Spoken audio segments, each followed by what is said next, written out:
आपका निर्जला व्रत न जाए खाली, आपकी कठोर तपस्या लाए रंग, आपकी शादीशुदा जिंदगी रहे खुशहाल। हरितालिका तीज की आप सभी माताओं और बहनों को ढेर सारी शुभकामनाएं। महादेव और माता पार्वती आप सभी पर सदैव अपनी कृपा दृष्टि बनाए रखें। आज हम सुनेंगे हरितालिका तीज या तीज व्रत की पौराणिक कथा जो स्वयं महादेव ने माता पार्वती को सुनाई थी। आइए कथा की शुरुआत करते हैं।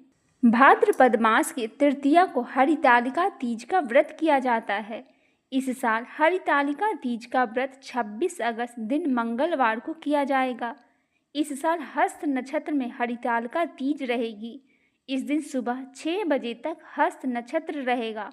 भगवान शिव ने वर्णन किया है कि अगर तीज हस्त नक्षत्र में पड़े तो बहुत शुभ मानी जाती है। हरितालिका तीज पर माँ पार्वती और भगवान शिव की मिट्टी की मूर्ति बनाकर पूजा की जाती है। इस दिन प्रदोष काल में माता पार्वती और भगवान शिव का पूजन का विधान है। पूजा के बाद कथा पढ़ी जाती है और आरती की जाती है। इसके बाद ही पूजा संपन्न होती है। आइए सुनते हैं हरितालिका तीज की पौराणिक कथा जो स्वयं महादेव ने माता पार्वती को सुनाई थी। भगवान शिव की भूमि कैलाश पर्वत पर विशाल वट वृक्ष के नीचे भगवान शिव और माता पार्वती अपने सभी गणों के साथ विराजमान थे। बलवान वीरभद्र, भृंगी, श्रृंगी और नंदी अपने अपने पैरों पर भगवान शिव के दरबार में खड़े थे। इस मौके पर महारानी पार्वती ने भगवान शिव से अपने मन की बात पूछनी चाहिए। उन्होंने दोनों हाथ जोड़कर कहा, हे महेश्वर, मेरे बड़े भाग्य है जो मैंने आप जैसे पति पाया। क्या मैं जान सकती हूँ कि मैंने वह कौन सा पुण्य किया कि आप अंतर्यामी हैं और मुझे दासी को बताने की कृपा करें। महारानी पार्वती की ऐसा प्रार्थना सुनकर भगवान शंकर बोले, तुमने अति उत्तम पुण्य का संग्रह किया था जिसकी वजह से तुमने मुझे पति प्राप्त किया है। वह अति गुप्त व्रत है, लेकिन मैं तुम्हें बताता हूँ। वह व्रत भादो मास के शुक्ल पक्ष के तीज के नाम से प्रसिद्ध है। यह व्रत ऐसा है, तारों में चंद्रमा, नवग्रह में सूर्य, वर्णों में ब्राह्मण और देवताओं में गंगा, पुराणों में महाभारत और वेदों में साम, इंद्रियों में मन होता है। इतना श्रेष्ठ है ये व्रत। उन्होंने बताया कि जो तीज हस्त नक्षत्र के दिन पड़े तो वह बहुत पुण्यदायक मानी जाती है। ऐसा सुनकर पार्वती जी की यह सुनने की इच्छा और भी बढ़ गई। वे बोली कि मैंने कब और कैसे तीज का व्रत किया था, विस्तार से सुनने की इच्छा है। इतना ही सुनते शंकर जी बोले, भाग्यवान हे पार्वती, बहुत समय पहले की बात है जब तुमने हिमालय पर मुझे वर के रूप में पाने के लिए कठोर तप की थी। इस दौरान तुमने अन्न जल त्याग कर सूखे पत्ते चबाए थे। मुझे वर के रूप में पाने के लिए तुमने किसी भी मौसम की कोई परवाह नहीं की थी और तुमने निरंतर तप किया। तुम्हारी इस स्थिति को देखकर तुम्हारे पिता बहुत दुखी थे। ऐसा स्थिति में नारद जी तुम्हारे घर पधारे थे। जब तुम्हारे पिता ने नारद जी से उनके आगमन का कारण पूछा तो नारद जी बोले, हे गिरिराज, मैं भगवान विष्णु के भेजने पर आया हूँ। आपकी कन्या की घोर तपस्या से प्रसन्न होकर वह उससे विवाह करना चाहते हैं। इस बारे में मैं आपकी राय जानना चाहता हूँ। नारद जी की बात सुनकर पर्वतराज अति प्रसन्नता के साथ बोले, हे नारद जी, यदि स्वयं भगवान विष्णु मेरी कन्या से विवाह करना चाहते हैं तो इससे बड़ी कोई बात नहीं हो सकती। मैं इस विवाह के लिए तैयार हूँ। इसके बाद तुम्हारे पिता की स्वीकृति पाकर नारद जी विष्णु जी के पास गए और यह शुभ समाचार सुनाया। लेकिन जब तुम्हें इस विवाह के बारे में पता चला तो तुम बहुत दुखी हुई और तुम मुझे मन से अपना पति मान चुकी थी। तुमने अपने व्याकुल मन की बात अपनी सहेली को बताई। तुम्हारी सहेली से सुझाव दिया कि वह तुम्हें एक घनघोर वन में ले जाकर छुपा देगी। वहां रहकर तुम शिवजी को प्राप्त करने की साधना करना। इसके बाद तुम्हारे पिता तुम्हें घर में ना पाकर बड़े चिंतित और दुखी हुए। वे सोचने लगे कि यदि विष्णु जी बारात लेकर आ गए और तुम घर पर ना मिली तो क्या होगा। उन्होंने तुम्हारी खोज में धरती पाताल एक करवा दी, लेकिन तुम ना मिली। तुम वन में एक गुफा के भीतर मेरी आराधना में लीन थी। भाद्रपद तृतीया शुक्ल को तुमने रेत से एक शिवलिंग का निर्माण कर मेरी आराधना की, जिससे प्रसन्न होकर मैंने तुम्हारी मनोकामना पूर्ण की। इसके बाद तुमने अपने पिता से कहा कि पिताजी, मैंने अपने जीवन का लंबा समय भगवान शिव की तपस्या में बिताया है और भगवान शिव ने मेरी तपस्या से प्रसन्न होकर मुझे स्वीकार भी कर लिया है। अब मैं एक ही शर्त पर चलूंगी कि आप मेरा विवाह भगवान शिव के साथ ही करेंगे। पर्वतराज ने तुम्हारी इच्छा स्वीकार कर ली और तुम्हें घर वापस ले गए। कुछ समय बाद उन्होंने पूरे विधि विधान से हमारा विवाह किया। भगवान शिव ने इसके बाद कहा कि हे पार्वती, तृतीया को तुमने मेरी आराधना करके जो व्रत किया था, उसी परिणाम के स्वरूप हम दोनों का विवाह संभव हो गया था। इस व्रत का महत्व यह है कि मैं इस व्रत को पूर्ण निष्ठा से करने वाले प्रत्येक स्त्री को मनोवांछित फल देता हूँ। भगवान शिव ने पार्वती जी से कहा, इस व्रत को जो स्त्री पूर्ण श्रद्धा से करेंगी उसे तुम्हारी तरह अचल सुहाग की प्राप्ति होगी। आइए सुनते हैं शिव पार्वती विवाह की संपूर्ण कथा। ब्रह्मा जी कहते हैं, हे नारद, पर्वतराज हिमाचल ने पत्नी मैना सहित कन्यादान का कार्य आरंभ किया। उस समय वस्त्राभूषण से विभूषित महाभाग मैना सोने का कलश लिए पति हिमवान के दाहिने भाग में बैठी। तत्पश्चात पुरोहित सहित हर्ष से भरे हुए शैलराज ने पाद आदि के द्वारा वर का पूजन करके वस्त्र, चंदन और आभूषणों के द्वारा उनका वरण किया। इसके बाद हिमालय ने ब्राह्मणों को कहा, आप लोग अतिथि आदि के कीर्तन पूर्वक कन्यादान के संकल्प वाक्य का प्रयोग बोले। उसके लिए अवसर आ गया है। वे सत्र द्विज श्रेष्ठ काल के ज्ञाता थे, अतः तथा अस्तु कहकर वे सब बड़ी प्रसन्नता के साथ अतिथि आदि का कीर्तन करने लगे। तदंतर सुंदर लीला करने वाले परमेश्वर शंभु के द्वारा मन ही मन प्रेरित हो हिमाचल ने प्रसन्नता पूर्वक हंसकर उनसे कहा, शंभु, आप अपने गोत्र का परिचय दे, प्रवर, कुल, नाम, वेद और शाखा का प्रतिपादन करें। अब अधिक समय न बिताएं। हिमाचल की यह बात सुनकर भगवान शंकर स्वमुख होकर भी विमुख हो गए और सोचनीय होकर भी तत्काल सोचनीय अवस्था में पड़ गए।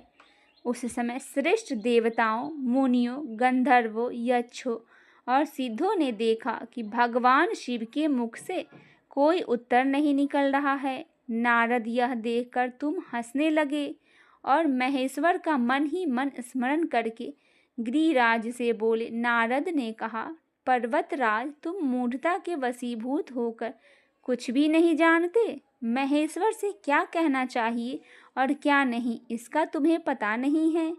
वास्तव में तुम बड़े मही मूर्ख हो। तुमने इस समय साक्षात हर से उनका गोत्र पूछा है, उसे बताने के लिए उन्हें प्रेरित किया है। तुम्हारी यह बात अत्यंत उपहासजनक है। पर्वतराज, इनके गोत्र, कुल और नाम का तो विष्णु और ब्रह्मा आदि को भी नहीं पता, फिर दूसरों की क्या चर्चा है। शैलराज, जिनके एक दिन में करोड़ों ब्रह्माओं का लय होता है, उन्हीं भगवान शंकर को तुमने आज काली के तपोबल से प्रत्यक्ष देखा है। इनका कोई रूप नहीं है। ये प्राकृतिक से परे निर्गुण परब्रह्मा परमात्मा है, निराकार निर्विकार मायाधीश है, साथ ही अपने भक्तों के प्रति बड़े दयालु है। भक्तों की इच्छा से ही ये निर्गुण से सगुण हो जाते हैं। निराकार होते हुए भी सुंदर शरीर धारण कर लेते हैं और अनामा होकर भी बहुत से नाम वाले हो जाते हैं। ये गोत्रहीन होकर भी उत्तम गोत्र वाले, कुलहीन होकर भी कुलीन हैं। पार्वती की तपस्या से ही ये आज तुम्हारे जमाता बन गए हैं।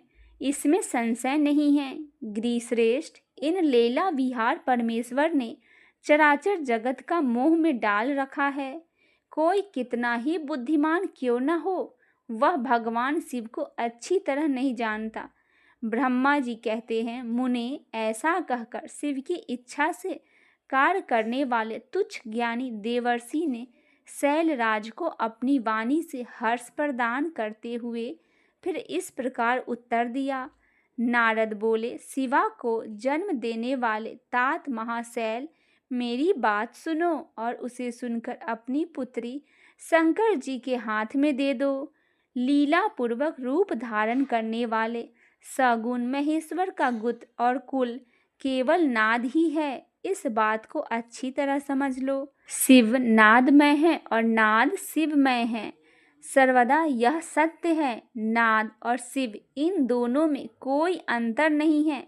शैलेंद्र, सृष्टि के समय सबसे पहले लीला के लिए सगुण रूप धारण करने वाले शिव से नाद ही प्रकट हुआ था, अतः वह सबसे उत्कृष्ट है। हिमालय, इसीलिए मन ही मन सर्वेश्वर शंकर को प्रेरित हो मैंने आज अभी वीणा बजाना आरंभ कर दिया है। ब्रह्मा जी कहते हैं, मुने, तुम्हारी यह बात सुनकर गिरिराज हिमालय को संतोष प्राप्त हुआ और उनके मन का सारा विस्मय जाता रहा। तदंतर श्री विष्णु आदि देवता तथा मुनि सबके सब विस्मय रहित हो नारद को साधुवाद देने लगे।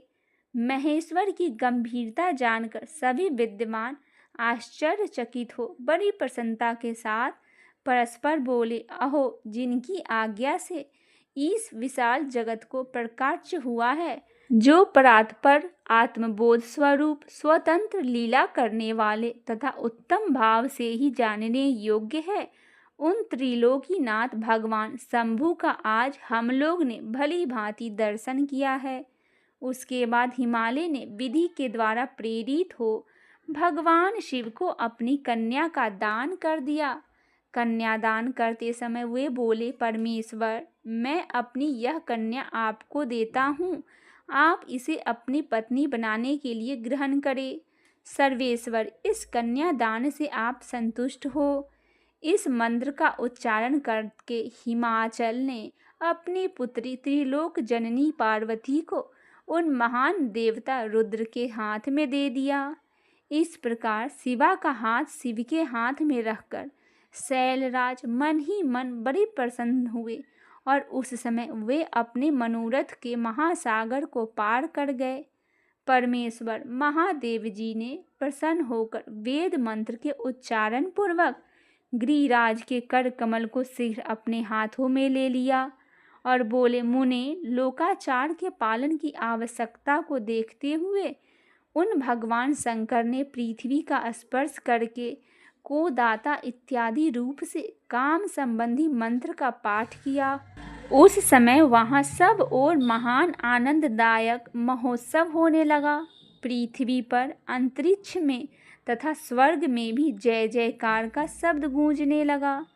सब लोग अत्यंत हर्ष से भरकर साधुवाद देने और नमस्कार करने लगे। गंधर्वगण प्रेम पूर्वक गाने लगे और अप्सराएं नृत्य करने लगी। हिमाचल के नगर में लोग अपने मन में परम आनंद का अनुभव करने लगे। उस समय महान उत्सव के साथ परम मंडल बनाया गया और मैं, विष्णु, इंद्र, देवगण तथा संपूर्ण मुनि हर्ष में भर गए।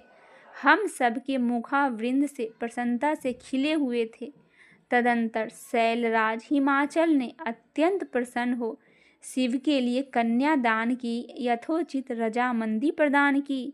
तत्पश्चात उनके बंधुजनों ने भक्ति पूर्वक शिव का पूजन करके नाना विधि विधान से भगवान शिव को उत्तम द्रव्य समर्पित किया। हिमालय ने दहेज में अनेक प्रकार के द्रव्य, रत्न, पात्र, 1,00,000 सुसज्जित गाय, 1,00,000 सजे सजाए घोड़े, करोड़ों हाथी और उतने ही सुवर्ण जटित रथ आदि वस्तुएं दी। इस प्रकार परमात्मा शिव को विधि पूर्वक अपनी पुत्री कल्याणमयी पार्वती का दान करके हिमालय कृतार्थ हो गए। इसके बाद शैलराज ने यजुर्वेद की मात्स्यंदिनी शाखा में वर्णित स्त्रोत के द्वारा दोनों हाथ जोड़ प्रसन्नतापूर्वक उत्तम वाणी में परमेश्वर शिव की स्तुति की। तत्पश्चात वेद वक्ता ने हिमाचल को आज्ञा देने पर मुनियों ने बड़े उत्साह के साथ शिवा के सिर पर अभिषेक किया और महादेव जी के नाम लेकर उसे अभिषेक की विधि पूरी की। उस समय बड़ा आनंददायक महोत्सव हो रहा था। ब्रह्मा जी कहते हैं, नारद, तदंतर मेरी आज्ञा पाकर महेश्वर ने ब्राह्मणों द्वारा अग्नि की स्थापना करवाई और पार्वती जी को अपने आगे बिठाकर यहाँ ऋग्वेद, यजुर्वेद तथा सामवेद के मंत्रों द्वारा अग्नि में आहुतियाँ दी। हे तात, उस समय काली के भाई अथवा पार्वती के भाई मैनाक ने लावा की अंजलि दी और काली तथा शिव दोनों ने आहुति देकर लोकाचार का आश्रय ले प्रसन्नतापूर्वक अग्निदेव की परिक्रमा की। नारद, तदंतर शिव की आज्ञा से मुनियों सहित मैंने शिक्षा शिव विवाह का शेष कार्य प्रसन्नतापूर्वक पूरा किया। फिर उन दोनों दंपति के मस्तक का अभिषेक हुआ। ब्राह्मणों ने उन्हें आश्रय पूर्वक ध्रुव का दर्शन करवाया। तत्पश्चात हृदयालंबन का कार्य हुआ। फिर बड़े उत्साह के साथ स्वस्ति वाचन किया गया। इसके पश्चात ब्राह्मणों की आज्ञा से शिव ने शिवा के सिर में सिंदूर दान किया। उस समय गिरजा नंदिनी उमा की शोभा अद्भुत और अवर्णनीय हो गई थी। फिर ब्राह्मणों के आदेश से वे शिव दंपति एक आसन पर विराजमान हो भक्तों के चित्त के आनंद देने वाली उत्तम शोभा पाने लगे। मुने, तदंतर अद्भुत लीला करने वाले उन नव दंपति ने मेरी आज्ञा पाकर अपने स्थान पर आकर शस्त्र प्राशन किया। इस प्रकार विधि पूर्वक उस वैवाहिक यज्ञ के पूर्ण हो जाने पर शिव ने मुझे लोकास्रष्टा ब्रह्मा को पूर्ण पात्र दान किया। फिर शंभु ने आचार्य को गौदान किया। मंगलदायक जो बड़े बड़े दान बताए गए हैं वे भी सहर्ष संपन्न किया। तत्पश्चात उन्होंने बहुत से ब्राह्मणों को पृथक पृथक 100 सुवर्ण मुद्राएं दी, करोड़ों रत्न दान किए और अनेक प्रकार के द्रव्य बांटे। उस समय सब देवता तथा दूसरे दूसरे चराचर जीव मन में बड़े प्रसन्न हुए और जोर जोर से जय जयकार की ध्वनि होने लगी। सब ओर मांगलिक शब्द और गीत होने लगा। वादों की मनोहर ध्वनि सबको आनंद बढ़ाने लगी। इसके पश्चात श्री विष्णु, मैं, देवता, ऋषि तथा अन्य सब लोग गिरिराज से आज्ञा ले बड़ी प्रसन्नता के साथ शीघ्र ही अपने अपने डेरे में चले गए। उस समय हिमालय नगर की स्त्रियां आनंद मगन होकर शिव और पार्वती को लेकर कोहबर में गई। वहां उन सब ने आदर पूर्वक वर वधू से लोकाचार का संपादन करवाया।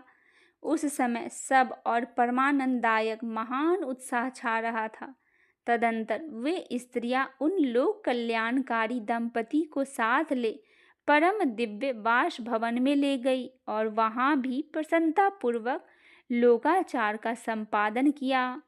इसके बाद गिरिराज के नगर में स्त्रियों के समीप आकर मंगल कृत्य करके उन नव दंपति को केली गृह में पहुंचाया गया और जय ध्वनि करती हुई उनके गठबंधन की गांठ खोलने आदि का कार्य संपन्न किया गया। उस समय उन नूतन दंपति को देखने के लिए 16 दिव्य नारियां बड़े आदर के साथ शीघ्रता पूर्वक वहां आई। उनके नाम इस प्रकार है: सरस्वती, लक्ष्मी, सावित्री, गंगा, आदिति, सची, लोपामुद्रा, अरुंधति, अहिल्या, तुलसी, स्वाहा, रोहिणी, पृथ्वी, सातरूपा, संज्ञा तथा रति। ये देवंगनाएं तथा मनोहारिणी देवकन्या, नागकन्या और मुनि कन्या भी वहां आ पहुंची। वहां जितनी स्त्रियां उपस्थित थी उन सब की गणना करने में कौन समर्थ है। उनके दिए हुए रत्नमय सिंहासन पर भगवान शिव प्रसन्नतापूर्वक बैठे। उस समय भगवान शिव ने नाना प्रकार की विनोदपूर्ण बातें कही। तदंतर प्रसन्नचित्त हुए महेश्वर ने अपनी पत्नी के साथ मिष्ठांतर भोजन कर आचमन करके कपूर डाला हुआ पान खाया। इसी अवसर पर अनुकूल समय जान प्रसन्न हुई रति ने दीन वत्सल भगवान शंकर से कहा, भगवान, पार्वती का पानी ग्रहण करके आपने अत्यंत दुर्लभ सौभाग्य प्राप्त किया है। बताइए, मेरे प्राणनाथ को जो सर्वदा स्वार्थ रहित थे, आपने क्यों भस्म कर डाला? अब यहाँ मेरे पति को जीवित कीजिए और अपने अंतःकरण में काम संबंधी व्यापार को जगाइए। आपको और मुझे को जो सम्मान रूप से वियोग जनित संताप प्राप्त हुआ है, उसे दूर कीजिए। महेश्वर, आपके इस विवाह उत्सव में सब लोग सुखी हुए हैं, केवल मैं ही अपने पति के बिना दुख में डूबी हुई हूँ। हे देव, हे शंकर, प्रसन्न होइए और मुझे सनाथ कीजिए। दीन बंधु परम प्रभु, अपनी कही हुई बात को सत्य कीजिए। चराचर प्राणियों सहित तीनों लोकों में आपके सिवा दूसरा कौन है जो मेरा दुख का नाश करने में समर्थ हो? ऐसा जानकर आप मुझ पर दया कीजिए। दीनों पर दया करने वाले नाथ, सबको आनंद प्रदान या करने वाले, अपने इस विवाह उत्सव में मुझे भी और उत्सव संपन्न बनाइए। मेरे प्राणनाथ के जीवित होने पर ही प्रिय पार्वती के साथ आपका सुंदर विहार परिपूर्ण होगा, इसमें संशय नहीं है। हे सर्वेश्वर, आप सब कुछ करने में समर्थ है, क्योंकि आप ही परमेश्वर है। यहाँ अधिक कहने से क्या लाभ? सर्वेश्वर, आप शीघ्र मेरे पति को जीवित कीजिए। ऐसा कहकर रति ने गांठ में बंधा हुआ कामदेव के शरीर का भस्म शंभु को दे दिया और उनके सामने हे नाथ कहकर रोने लगी। रति का रोदन सुनकर सरस्वती आदि सभी देवियां रोने लगी और अत्यंत दीन वाणी में बोली, प्रभु, आपका नाम भक्त वत्सल है, आप दीन बंधु और दया के सागर है, अतः काम को जीवन दान दीजिए और रति को उत्साहित कीजिए और आपका नमस्कार है। ब्रह्मा जी कहते हैं, नारद, उन सबकी यह बात सुनकर महेश्वर प्रसन्न हो गए और उन करुणा सागर प्रभु ने तत्काल ही रति पर कृपा की। भगवान शूलपाणी की अमृतमय दृष्टि पड़ते ही पहले जैसे रूप वेश से युक्त अद्भुत मूर्तिधारी सुंदर कामदेव उस भस्म से प्रकट हो गया और अपने पति को वैसे ही रूप, आकृति, मंद मुस्कान और धनुष बाण से युक्त देख रति ने महेश्वर को प्रणाम किया। वह कृतार्थ हो गई। उसने प्राणनाथ की प्राप्ति कराने वाले शिव को प्रणाम किया। अपने जीवित पति के साथ हाथ जोड़कर बारंबार स्तवन किया। पत्नी सहित काम की हुई स्तुति को सुनकर भगवान शंकर अत्यंत प्रसन्न हुए और इस प्रकार बोले। शंकर ने कहा, मनोभाव, पत्नी सहित तुमने जो स्तुति की है उससे मैं बहुत प्रसन्न हूँ। स्वयं प्रकट होने वाले काम, तुम वर मांगो, मैं तुम्हें मनोवांछित वस्तु दूंगा। शंभु का यह वचन सुनकर कामदेव महान आनंद से मगन हो गए। कामदेव ने कहा, देवादिदेव महादेव, करुणा सागर प्रभु, यदि आप मुझ पर प्रसन्न हैं तो मेरे पर आनंददायक प्रभु होइए और पूर्व काल में मैंने जो अपराध किया था उसे क्षमा कीजिए। स्वजनों के प्रति परम प्रेम और अपने चरणों की भक्ति दीजिए। कामदेव का यह वचन सुनकर परमेश्वर शिव प्रसन्न हो बोले, बहुत अच्छा। इसके बाद उन करुणानिधि ने हंसकर कहा, महामते कामदेव, मैं तुम पर प्रसन्न हूँ। तुम अपने मन से भय को निकाल दो, भगवान विष्णु के पास जाओ और इस घर से बाहर ही रहो। तदंतर काम शिवजी को प्रणाम करके बाहर आ गया। विष्णु आदि देवताओं ने उसे आशीर्वाद दिया और इसके बाद भगवान शंकर ने उसे वाम भवन में पार्वती को बाएं बिठाकर मिष्ठान भोजन कराया और पार्वती ने भी प्रसन्नता पूर्वक उनका मुंह मीठा किया। तदंतर वहां लोकाचार का पालन करते हुए आवश्यक कृत्य करके मैना और हिमवान की आज्ञा ले भगवान शिव जलवासी में चले गए। मुने, उस समय महान उत्सव हुआ और वेद मंत्रों की ध्वनि होने लगी। चारों प्रकार के बाजे बजने लगे। जलवासों में अपने स्थान पर पहुंचकर शिव ने मुनियों को प्रणाम किया। श्री हरि को मुझे भी मस्तक झुकाया। फिर सब देवता आदि ने उनकी वंदना की। उस समय वहां जय जयकार, नमस्कार तथा समस्त विघ्नों का विनाश करने वाली शुभदायिनी वेद ध्वनि भी होने लगी। इसके बाद मैंने, भगवान विष्णु ने तथा इंद्र ऋषि और सिद्ध आदि ने भी शंकर जी की स्तुति की। इस प्रकार यह कथा यहीं पे समाप्त होती है। बोले महादेव संग माता पार्वती की जय हो।